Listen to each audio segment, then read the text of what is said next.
Today is August 7th. This is Payton's first lesson. Did her lessons a little bit different than most. She's a little bit more advanced player, has a little bit more training. So I didn't break the strokes down to position 1, 2, 3. She has the basic structure down on her strokes. These are notes for me too, right? So I remember as well. And so I'm going to go fast through some of this stuff, and then you should be able to understand it. All right. So what we began first with continuous motion. She has tried continuous motion before, but wasn't able to get it. The way that I was able to get her to do continuous motion was high bouncing balls and telling her to focus on the position part on position 1. You know the positions though, right? Mm-hmm. All right. So this is the part where she stopped, and she also stops down here. She also had a stop down here as the stroke went. She would also have a stop right there. So I told her, focus on this, on that specific spot, and focus on the bottom spot, but it was more on the top spot, I think. And don't worry about your feet, don't worry about contact points. So we started off with that. Now, all right, so we did that. She was able to do continuous motion after that. She's able to do it pretty darn good too, okay? So she's able to also recognize when she has a stop, and that's really important. I told her that the more that she can pay attention to it, if something doesn't feel right, or if she knows she does something that I told her I don't want her to do, then that feedback from her body helps her to know when she's doing something wrong. She understands the idea of if things are uncomfortable, things don't feel good, and they look right to me, then they're right. We want to keep going in that direction. We also worked on contact point, right? We also worked on contact point 10s. She was able to get this down. She does weight transfer from back foot to front foot, but when I was watching her videos hitting her forehand, that wasn't so much of an issue. But she has, it seems like she has this idea in her head of weight transfer, so you have to pay attention to that. Next, you need to teach her to load on her right foot so that her contact point stays contact. When she rotates, her contact point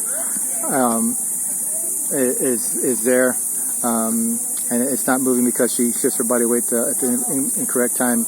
From her left foot to her front foot from her right foot to her left foot on the forehand side.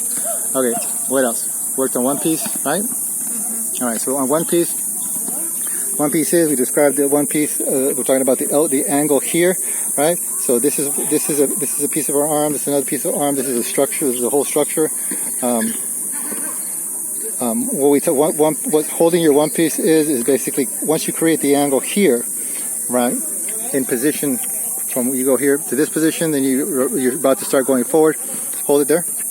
This angle, we talk about keeping this angle constant. Now, the reason we talked about this is because she has a fairly good setup. She can create this structure here with a fairly big angle, but because of her contact point being close, when she bends, she'll end up bending this elbow. So this is just sort of to add on top of like her being able to have another tool to be able to make contact point and front 10s. So another way to remind her of like if she keeps this constant, the one piece constant, she's going to have to move her feet in order to have contact point be correct. Yes? Mm-hmm. All right. What else? That was 3 things, right?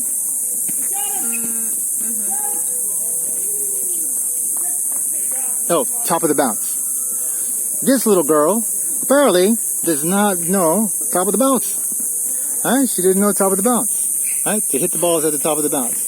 So this is actually a very good thing that she didn't know. This is one of this is like a really, really, really positive thing for us that we can, because I know she can learn this extremely quick, and she did. We fed some balls at the top of the bounce. We'll change the way that she moves her feet, because having to hit at the top of the bounce is determined by your ability to get to the ball. And you understand this, right? You understand how to get there. It takes a lot of work though, right? To remember to hit the top of the bounce. Easier to let the ball drop, right? And not move to where you have to go. Yes? All right. We also talked about bending her knees more to feel the ground when she hits with more power, to hit with more power. And she was able to do that on a few hand feeds. So we'll explore that a little bit more. Did nothing on her backhand today. We'll have to work on her backhand next time. We'll see how her forehand is doing. Anything else that I forgot? No. No? Okay. And yeah, I think that's about it.